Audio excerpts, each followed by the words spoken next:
Mu gihe isi yose ibihagaze, ururimi rukaba rumwe n'ubw'abantu bavuga indimi zitandukanye. Icyo ni igihe igikombe cy'isi cyegereje.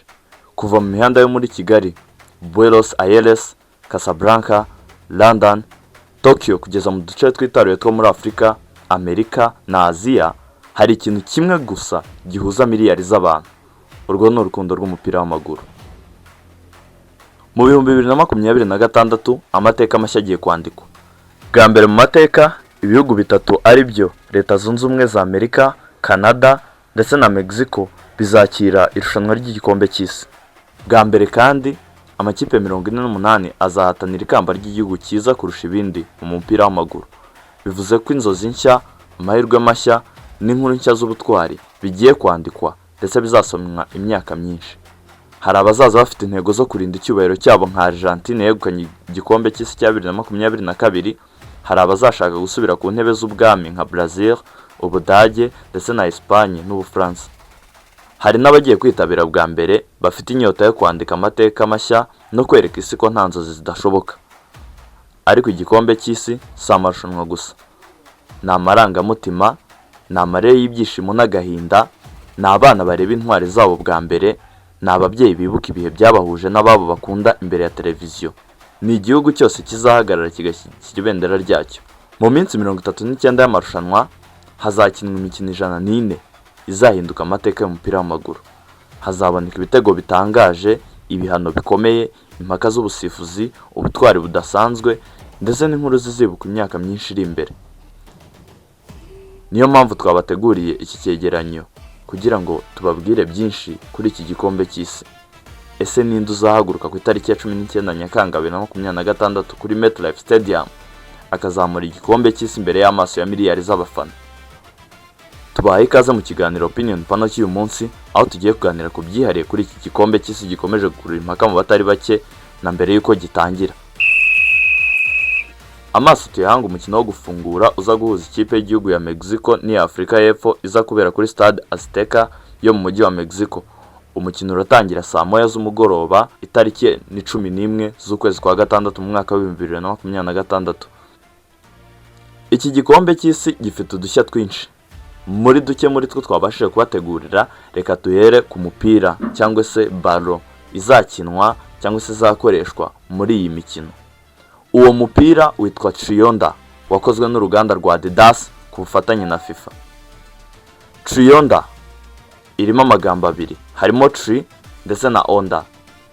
Tri risobanura ubutatu, rikaba rivuga ibihugu bitatu byakiriye irushanwa ari byo Leta Zunze Ubumwe za Amerika, Mexico ndetse na Canada.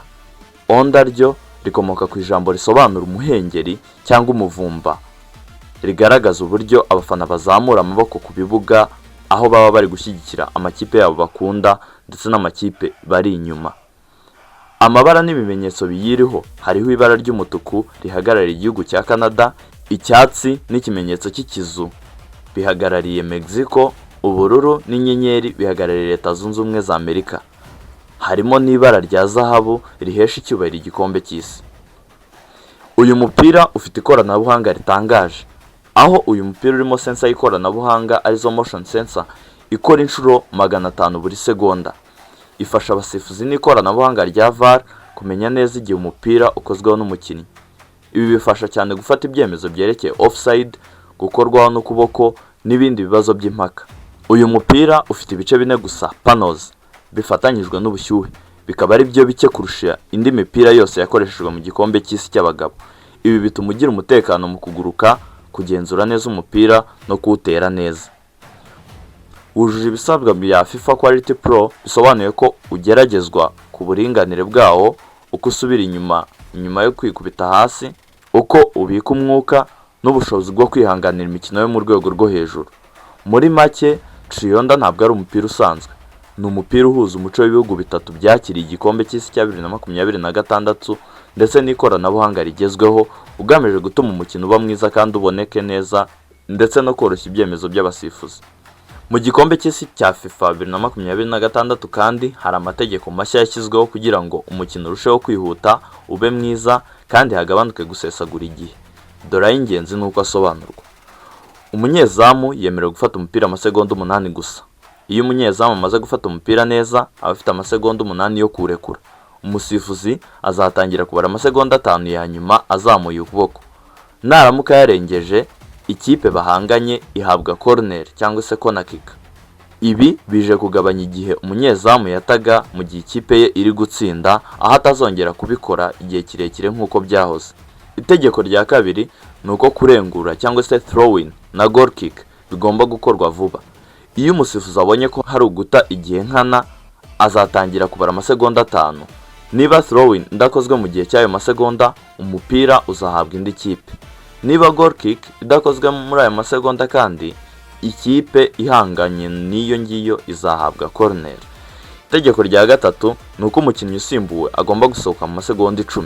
Umukinnyi usimbuwe agomba kunyura ku murongo umwegereye agasohoka mu masegonda 10. Iyo atinze nkana, ikipe ishobora gukina iminota mike itaruzuza abakinnyi 11 kuko usimbura azaba ari gutegereza. VAR kandi nayo yahawe ububasha bwisumbuyeho. Iyi VAR izwi nka Video Assistant Referee izajya ifasha no mu bindi bibazo bishya birimo ikarita y'umuhondo ya kabiri, second yellow card, ikarita yahawe umukinnyi utari we, ibikorwa byabaye mbere gato y'igitego cyangwa icyemezo gikomeye cy'umusifuzi. Ibi bizafasha kugabanya amakosa y'abasifuzi ashobora guhindura umusaruro w'umukino. Hazakoreshwa semi automated offside technology ifasha abasifuzi kumenya offside vuba kandi neza, ariko icyemezo cya nyuma kigafatwa n'umusifuzi. Iyi ngiyi yari isanzwe ikoreshwa kuva mu mwaka wa 2022, ariko yaje kuvugururwa aho hongerewemo udushya twinshi. Kamera kandi zidasanzwe zizakurikirana imyanya y'abakinnyi. Abasifuzi bungirije bazajya bahabwa ubutumwa bwihuse babwira niba habaye offside. Ibi bizatuma ibyemezo bya offside bifatwa vuba kandi neza kurushaho. Abakinnyi bazajya bahanirwa kwegera umusifuzi ari benshi. Mu marushanwa amwe harimo no muri iki gikombe cy'isi, kapiteni wemerewe gusa kuganira n'umusifuzi mu bihe bimwe. Ibi bigamije kugabanya akavuyo no gukikiza umusifuzi, bimurinda igitutu mu myanzuro afata.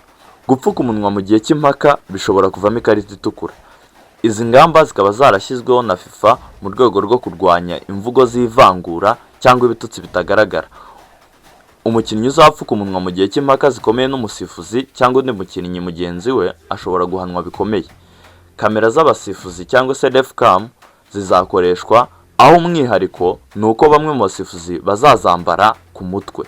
Abafana bazabona umukino nk'uko umusifuzi awubona. Ibi bizifashishwa mu myigire y'abasifuzi no gusobanura ibyemezo byafashwe.